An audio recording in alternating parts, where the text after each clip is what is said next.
क्या सब लोग आ गए? नहीं, 10 को बुलाया तो 2 आए। यस और नो? देखो ये हिंदुस्तान का सिद्धांत है, ये कल्चर है, ये सच्चाई है कि अच्छी चीज लोगों को जल्दी से समझ में आती नहीं है और बुरी चीज जल्दी समझ में आ जाती है। सुबह सुबह दूध देने वाला घर पे दूध देने आता है, यस और नो? और दारू पीने के लिए रात को ठेके पे जाना पड़ता है, यस और नो? यस। तो ये अच्छी चीज है और कहते हैं ये अच्छी चीज आपके दरवाजे पे स्वयं चलकर आती है, पर हमें इसका अंदाजा नहीं होता कि हमारे घर में क्या आया है। आज कितने नए मेहमान एक बार हाथ खड़ा करेंगे जो पहली बार आए, कितने भाग्यशाली है ये लोग, इनके लिए जोरदार तालियां बजाते हैं। और आपको गजब की बात बताऊं, बता दूं, ये जो नए मेहमान आए ना ये बड़े भाग्यशाली है, पर ये बात इनको पता ही नहीं है कि ये भाग्यशाली है। यस और नो? यस और नो? क्योंकि ये आरसीएम की मीटिंग में आना ये आपकी मर्जी नहीं है, ये ऊपर वाले की मर्जी है। क्योंकि आरसीएम बिजनेस कहते हैं दोस्त से मिलता है, पड़ोस से मिलता है, रिश्तेदार से मिलता है, कभी कभी तो अनजान से भी मिलता है। आपको भी किसी न किसी ने आरसीएम बिजनेस के बारे में बताया था, जैसे आपको बताया था मुझे भी बताया। मैं बहुत ज्यादा पढ़ी लिखी नहीं हूँ, मेरे कपड़ों में मत जाना, मैं मात्र 12वीं पास हूँ। छोटे से गांव छत्तीसगढ़ रायगढ़ में मेरा जन्म हुआ, वहां पे मैं पैदा हुई और उसके बाद मेरे माता पिता उड़ीसा रौरकेला स्टील सिटी जहाँ पे स्टील प्लांट है वहाँ पे शिफ्ट हो गए। वहाँ पे मेरी पढ़ाई लिखाई हुई, वहाँ पे मैं पढ़ी लिखी, अपने बचपन को मैंने जिया, अपने माता पिता के साथ रहा, अपने माता पिता को संघर्ष करते हुआ, जैसा कि हर बच्चे अपने माँ बाप को संघर्ष करते देखते हैं। 12वीं की परीक्षा खत्म करने के बाद जैसे सर ने बताया अरुण वैष्णव सर उनको भूत की तरह लगते थे। जब शुरू में जितनी अप्लाइयां हैं जो पीछे काले कोट पैंट वाले लग जाते हैं वो शुरू में भूत लगते हैं, क्योंकि वो 100 रुपए की टिकट भी निकलवाते हैं, ऐसे भी बुलाते हैं। यस और नो? यस और नो? जब 100 रुपए की टिकट निकलवाते हैं तो वो भूत की तरह लगते हैं, और जब अपन रॉयल्टी और टेक्निकल पे आके खड़े हो जाते हैं और लाखों रुपए की महीने की इनकम आती है तभी वही भूत अपने को भगवान जैसा देखता है। यस और नो? तो मेरे पीछे भी मेरा एक पड़ोसी जो कि पेशे से पत्रकार थे, वो मेरे पीछे पड़ गए भूत की तरह। वो बार बार मुझे आरसीएम की मीटिंग में जाने के लिए बोलते थे, पर मैं जाती नहीं थी। वो बार बार मुझको पूछते थे, पूजा क्या तुम पैसा कमाना चाहती हो? क्या आप पैसा कमाना चाहते हो? मैंने भी उनको बोला यस। क्या तुम पैसा कमाना चाहती हो? यस। क्या तुम्हारे सपने हैं? यस। क्या तुम सपनों को पूरा करना चाहते हो? यस। क्या तुम देश विदेश की यात्रा करना चाहते हो? यस। क्या तुम हिंदुस्तान में नाम कमाना चाहती हो, सम्मान कमाना चाहती हो? यस। क्या तुम आरसीएम की मीटिंग में जाना चाहती हो? नो। चाहते सब कोई है, पाना सब कुछ है, पर उसके पाने के लिए कुर्बानी कोई देना नहीं चाहता। आरसीएम की मीटिंग में मैं भी नहीं आना चाहती थी, क्योंकि ये इंसान की फितरत है, इंसान पहले हाँ नहीं बोलता, इंसान पहले ना बोलता है। आपके घर में छोटा सा बच्चा होगा, बच्चा जब बोलना सीखता है ना, हम उसको बोलते हैं बेटा बोल नाना, नानी, नाना नाना नाना, नानी नानी नानी, ना ना ना ना ना ना ना ना ना ना। और जब बच्चा बड़ा आता है भैया चाय पियोगे? ना।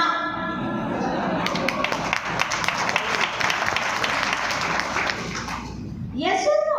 और वही नाना करते करते प्यार आरसीएम से कर बैठे। तो उनको बार बार मैं मना करती गई, पर उनका फॉलो अप बहुत स्ट्रॉन्ग था। जो आदमी अपने आए हुए प्रोस्पेक्ट का फॉलो अप स्ट्रॉन्ग कर लेगा उसका बिजनेस तेजी से बढ़ने वाला है, क्योंकि जो इंसान पहले ना ना ना ना बोलता है वही मंच पे एक बड़ा लीडर बन के तैयार खड़ा होता है। तो मुझे बार बार मेरे पीछे पड़ते थे, मैं बार बार ना बोलती थी, पर परमात्मा की कृपा थी, संडे का दिन था, छुट्टी का दिन था, और मैंने अपने मम्मी पापा को बोला कि आज मैं अंकल के साथ मीटिंग में जाऊंगी और आरसीएम की इतनी बुराई निकालूंगी कि सारा कोट पैंट वाला कभी आरसीएम का नाम भी नहीं लेगा। मैं उनके साथ मीटिंग में गई, मीटिंग हॉल खचाखच भरा हुआ था, बहुत भीड़ थी, जितने लोग अंदर थे उतने ही लोग बाहर थे, टिकट लोगों को मिल नहीं रही थी, लोग लाइन लगा के खड़े थे, पर मैं जैसे तैसे उस प्रोग्राम के अंदर घुस गई, और प्रोग्राम के अंदर घुसी। आप लोग बड़े सौभाग्यशाली हो, आपको कुर्सियां मिली है बैठने के लिए, मुझे पहली बार ये मंच मिला था बैठने के लिए, और आज मैं धन्यवाद करती हूँ कि लीडर के चरणों में बैठ के मीटिंग को सुना, और आज मैं खुद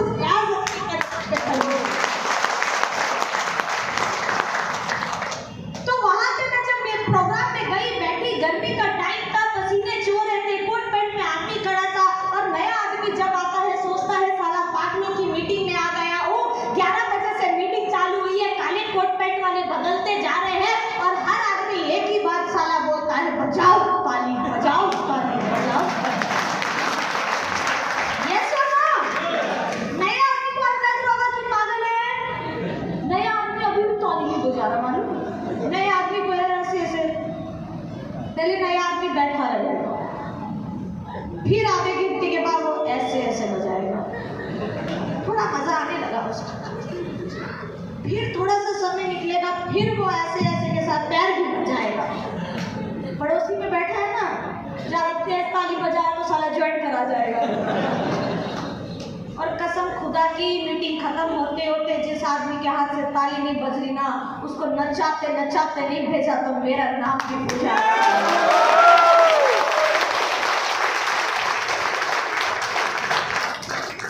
नए लोगों को हम लोग पागल लगते हैं, और जब हम लोग मंच पे लाखों की यहाँ पे इनकम बताते हैं कि खाली साला राशन खाने का पैसा आता है, और जब नए लोगों से ताली नहीं बजती तो हमको भी साला नया आदमी पागल जैसा लगता है।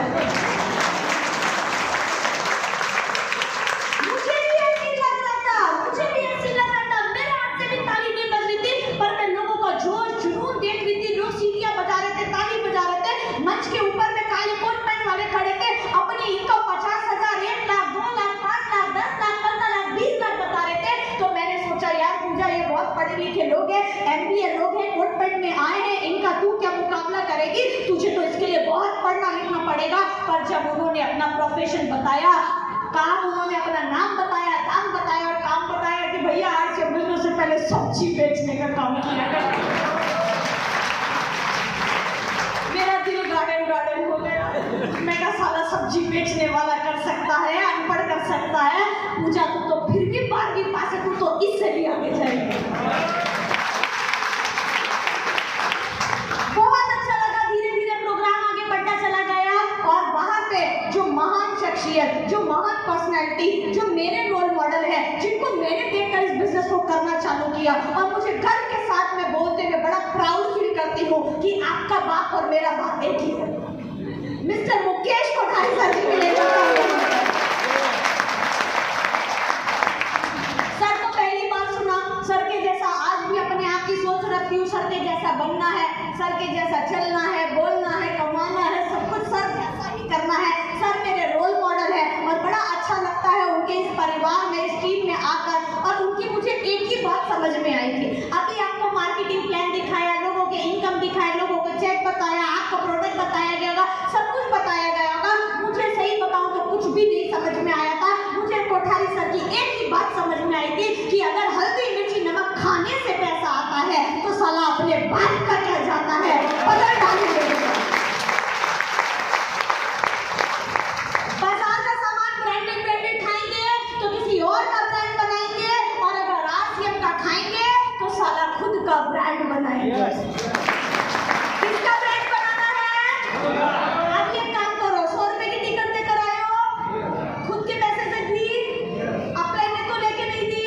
अगर अपलाइन ने दी तो बाहर जाके उसको 100 रुपए इज्जत के साथ वापस कर देना, क्योंकि RCM बिजनेस सच्चाई ईमानदारी के साथ करने वाला बिजनेस है, किसी का सर पे ऊपर एहसान लेके करने वाला बिजनेस नहीं है।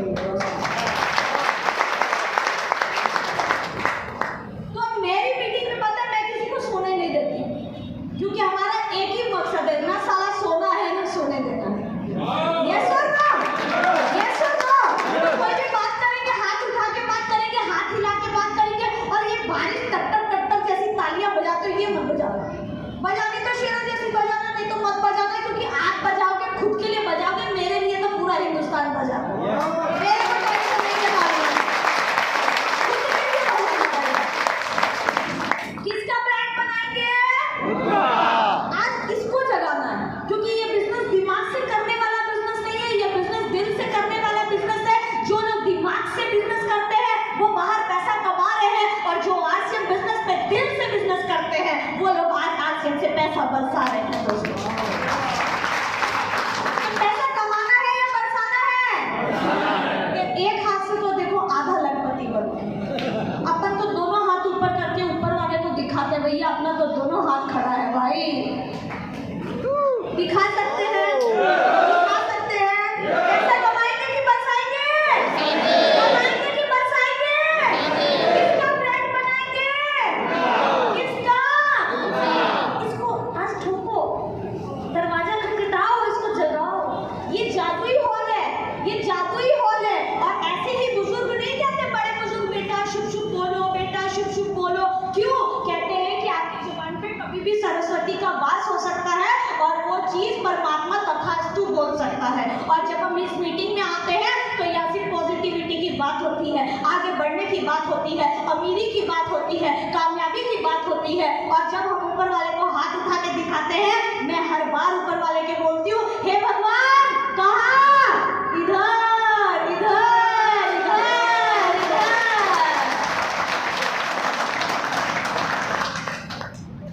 कुछ मांगना होता तो पिताजी को बोलते हैं ना, दो भाई है दो बहनें, तो पहले अपन आगे खड़े रहते, पिताजी पहले इधर। ये सुनो, वो भी हमारा पिता है। आज इंसान क्यों दुखी है? क्योंकि उसने उस पिता का हाथ छोड़ दिया। आज सब आप बड़े हो गए हैं, आप खुद बच्चों के बाप बन गए हैं। आप सोच के देखो, जब आप बचपन में छोटे थे, क्या आपको कोई दुख था, कोई चिंता थी? आज सुबह कौन सा कपड़ा पहनेंगे, शाम को क्या पहनेंगे, कहीं घूमने जाना तो क्या सूटकेस में पैकिंग करेंगे, क्या करेंगे, कोई चिंता नहीं थी। सारी चिंता माँ बाप की। ये सुनो, आज हम दूसरे के माँ बाप बन गए तो आज अपने को चिंता है, क्योंकि हमने वो परमपिता परमात्मा का हाथ छोड़ दिया। और 2 दिन से जब मैं यहाँ आई थी, बोले मैडम 10-15 दिन से बारिश हो रही है, सूरज का मुंह देखने को नहीं मिल रहा। मैंने अपने सारे आश्रम वाले भाइयों को बोल दिया कि 2 दिन जब तक मैं गुजरात में रहूंगी ना, मीटिंग के टाइम तो बारिश आने वाले नहीं है, क्योंकि परमात्मा को बोला, हे भगवान इधर इधर। बोल सकते हैं, भगवान को बोल के दिखाओ, हे भगवान। उसको सिग्नल दो, एंटीना दिखाओ उसको, हे भगवान इधर। तैयार हो? आजादी चाहते हो? ये बिजनेस मैंने इस चिराग को रोज रगड़ना चालू किया। जैसा जैसा अपलाइन बोलती गई, वैसा वैसा काम करते गए। अपलाइन ने प्रोडक्ट को यूज करने बोला, अपने ने प्रोडक्ट यूज किया। अपलाइन ने कपड़े बदलने को बोला, अपने कपड़े बदल डाले। अपलाइन की बातों को बदलने बोला, अपने बातें बदल डाले। अपलाइन में सिस्टम को ढलने को बोला, अपन सिस्टम में ढल गए। चलते चलते सन 2008 में आरसीएम बिजनेस मेरी जिंदगी में आया। और चलते चलते इस बिजनेस में काम करते करते बहुत सारे चैलेंज आए, बहुत सारी बातें आई, बहुत सारे लोगों ने बातें बनाई, पर मैं अपने दोनों कान को बंद करके चलती थी। और सिर्फ ये कान के ऊपर से हाथ तभी हटाती थी जब अपलाइन कुछ बोलता था। बाहर के नेगेटिव लोगों के साथ मैं नहीं कोई भी बात सुनती थी और ना ही अपने दिल में लगाती थी। मैं यही सोचती थी, ये आदमी जो बोल रहा है इसको कामयाबी के मुकाम पे आके जवाब दूंगी, ऐसे जवाब नहीं दे पाऊंगी। और देखते ही देखते उड़ीसा की मैं पहली 2 साल के अंदर में स्टार पैल अचीवर बनी दोस्तों। अगर इस बिजनेस की बात करूंगी तो मेरा 100% सारा कुछ आरसीएम बिजनेस का प्रोडक्ट है। मेरे कपड़े आरसीएम, मेरा पर्स आरसीएम, मेरी बातें आरसीएम, मेरा खाना आरसीएम, मेरा घूमना आरसीएम, मेरा परिवार आरसीएम। और यानी तक की शादी भी मेरे पति है जो वो भी आरसीएम बिजनेस के पहले टेक्निकल अचीवर थे, अब एमआरआई बन चुके हैं। मेरा पति भी आरसीएम है, मेरे बच्चे भी आरसीएम, सब कुछ आरसीएम है। 100% product use, no excuse.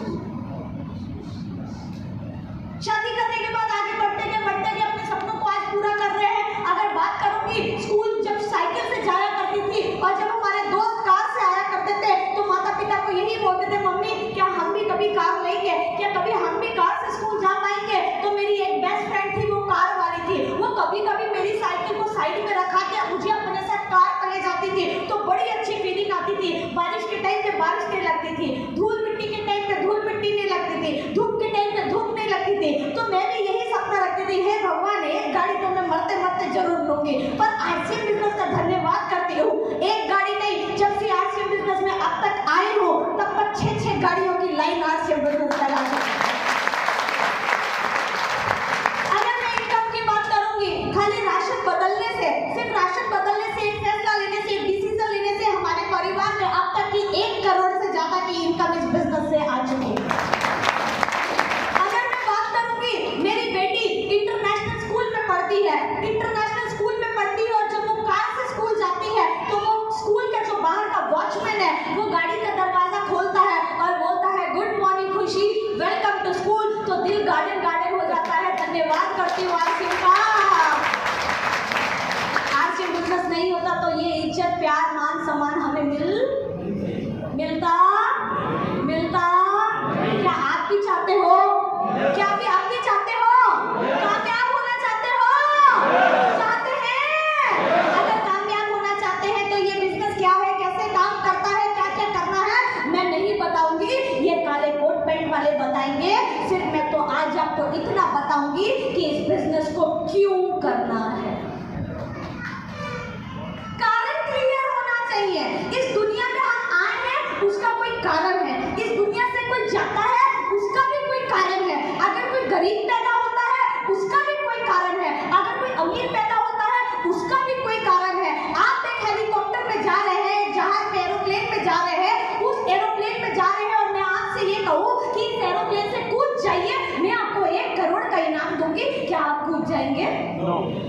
1 crore? No. यार जिंदगी की सारी समस्याएं खत्म। कूदेंगे? जान है तो थोड़ी दूर एरोप्लेन जाने के बाद वहां पे एयर होस्टेस बोलती है, सभी साथी अपनी अपनी जान को बचाएं, इस एरोप्लेन में आग लग चुकी है, आप नीचे कूद जाए और 1 करोड़ का ऑफर भी खत्म है। कूदेंगे? यार ये क्या गुजराते, ये तो बिजनेस माइंडेड ही नहीं है।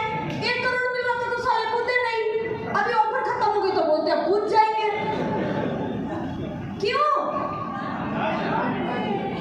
जान है तो कारण क्लियर हो गया कि कूदना क्यों। बचपन से मैं कहानी सुनती आ रही हूँ और ये कहानी मुझे बड़ी मोटिवेट करती है। बचपन में मुझे ये कहानी समझ में नहीं आती थी, सिर्फ कहानी सोच के ताली बजा देती थी, पर आज से बिजनेस में आने के बाद इस कहानी का मकसद पता लगा। वो कहानी मैं आपके साथ शेयर करना चाहूंगी, आप अपनी जिंदगी के साथ रिलेट करके देखिएगा। एक बार की बात है, जंगल का राजा शेर, उसे भूख लगती है, वो जंगल में सैर करने निकलता है, शिकार देखता है, इधर देखता है, उधर देखता है, उसे एक नन्हा सा प्यारा सा खरगोश दिखता है। वो शेर खरगोश को पकड़ने की कोशिश करता है, खरगोश भाग निकलता है, खरगोश आगे आगे, शेर पीछे पीछे, खरगोश आगे आगे, शेर पीछे पीछे, खरगोश भागता भागता भागता भागता अपने बिल में छुप जाता है और शेर बेचारा बिल के बाहर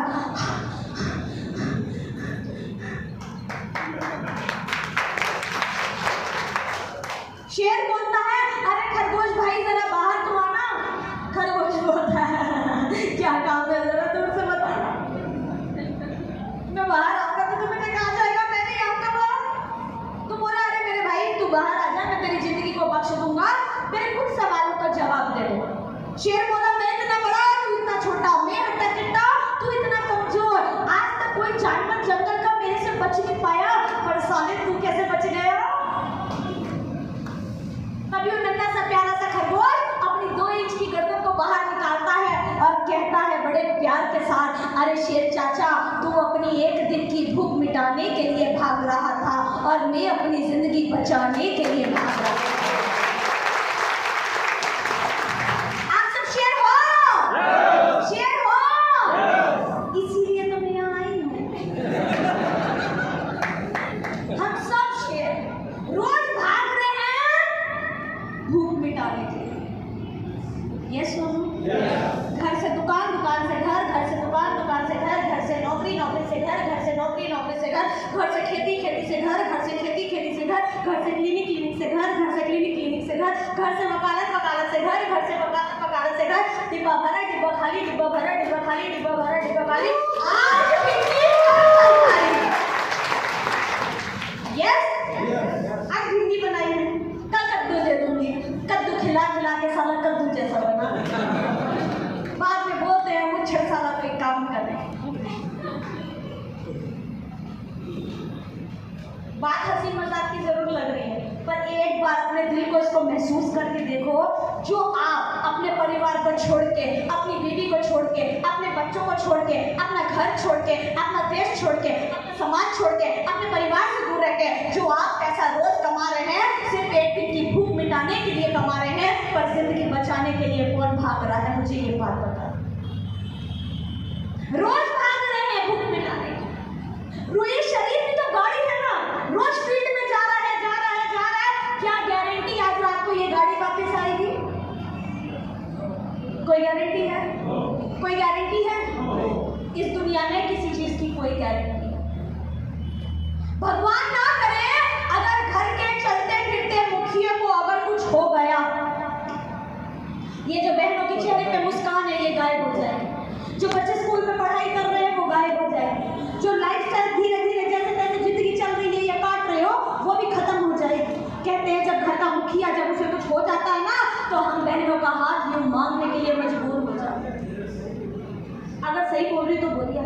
सही है?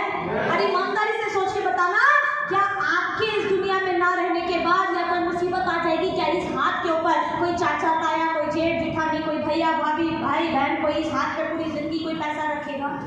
कोई बच्चों की फीस रखेगा? कोई मेडिसिन के दवाइयों के खर्चे रखेगा? कोई घर का किराया रखेगा? कोई राशन पानी देगा? अगर इस हाथ के ऊपर कोई देने वाला है, फिर तो आपको आरसीएम करने की जरूरत नहीं है। और अगर इस हाथ के ऊपर कोई पैसा रखने वाला नहीं है, तो आरसीएम बिजनेस करना आपकी मजबूरी है दोस्तों। मैंने आरसीएम बिजनेस को इसीलिए किया, मैंने आपको बोला ना, कारण क्लियर होना चाहिए इस बिजनेस को करने का। मेरा कारण क्लियर था। आए दिन टीवी पे न्यूज आती है, महिलाओं के साथ ये हो गया, ऐसा हो गया, वो हो गया, ससुराल में जला दिए, दहेज के लिए ऐसा कर दिया, ऐसा हो गया, नई शादी हुई, किसी पति पूरा हो गया, अमीर के घर शादी किए थे, अचानक दिन रातों रात वो रोड पे आ गए। ऐसे सैकड़ों कहानी हमारे हिंदुस्तान। मैं उन कहानियों के बीच में अपना नाम दर्ज नहीं कराना चाहती थी, मैं इन सारी चीजों से दूर रहना चाहती थी और इतिहास रचना चाहती थी। मैं चाहती थी कि लोगों के पैरों पे गिरने से अच्छा है कि इंसान अपने पैरों पे खुद खड़ा हो जाए, मांगने वाला नहीं बल्कि देने वाला बन जाए। और आज आरसीएम बिजनेस ने मुझे देने वाला बनाया है दोस्तों। मांगने वाला बनना चाहते हैं या देने वाला? देने वाला।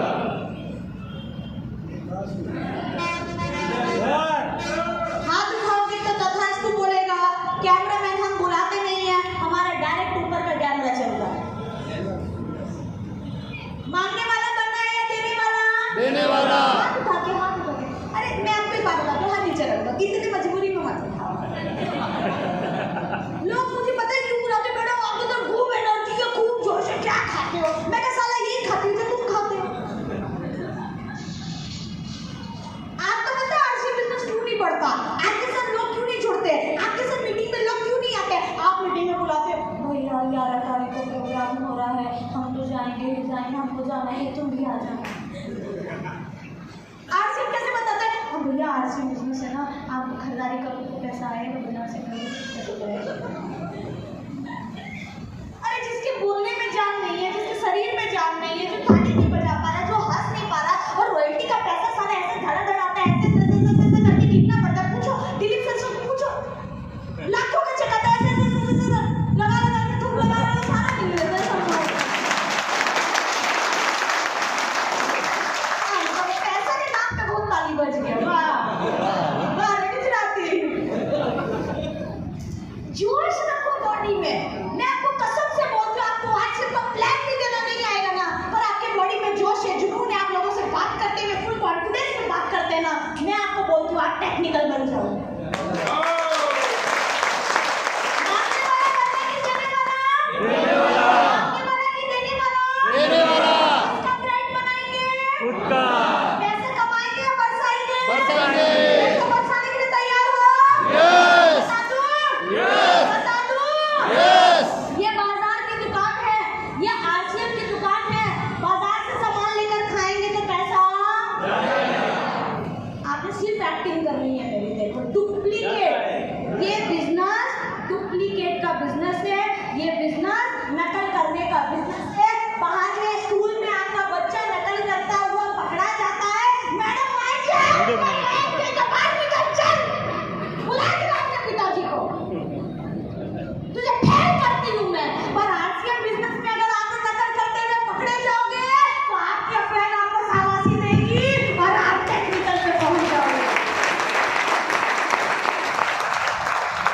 हम दुनिया से उल्टा चलते हैं भैया। हेलो, यस और नो? हम दुनिया जैसे नहीं है। दुनिया में नेगेटिव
आपकी शादी हो गई, आप आरसीएम में जुड़ गए, आज ही आए हैं और शादी हो चुकी है, तो फिर आपको आरसीएम की बीवी नहीं मिलेगी।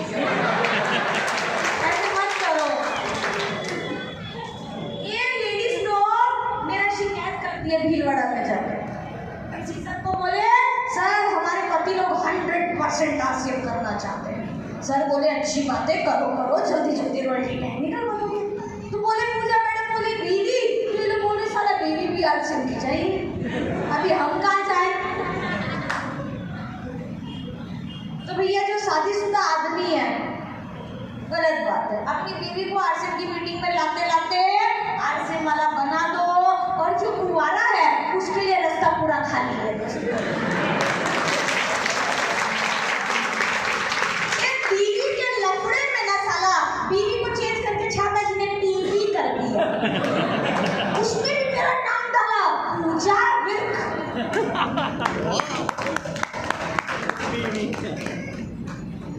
पर आरसीएम की मीटिंग आप लोग लेंगे, क्यों ना लेंगे? क्योंकि मैं पूरे हिंदुस्तान में एक बात चिल्ला चिल्ला के बोलती हूँ कि आरसीएम बिजनेस में काम करेंगे एक बार, पैसा आएगा बार बार, जिंदगी के साथ भी और जिंदगी के बाद भी। कोई भी माँ बाप आने वाले टाइम पे अपनी बच्चियों के लिए डॉक्टर, इंजीनियर, वकील नहीं ढूंढेगा, क्योंकि उनको पता है साला अगर पैसा दे देगा तो टाइम नहीं दे पाएगा, और टाइम दे देगा तो पैसा नहीं दे पाएगा, और जिस दिन परम धाम पहुंच गया तो साला कुछ भी नहीं दे पाएगा। ये सुनो, पर उनको पता है कि अगर वो ढूंढेगा, हर माँ बाप तो आरसीएम बिजनेस का रॉयल्टी टेक्निकल अचीवर ढूंढेगा, क्योंकि उनको पता है ये आरसीएम का हीरो है, ये आरसीएम का ब्रांड है, ये आरसीएम का लीडर है, पूरे हिंदुस्तान में इसका नाम चलता है। और आरसीएम बिजनेस में काम करेंगे एक बार, पैसा आएगा बार बार, जिंदगी के साथ भी और जिंदगी के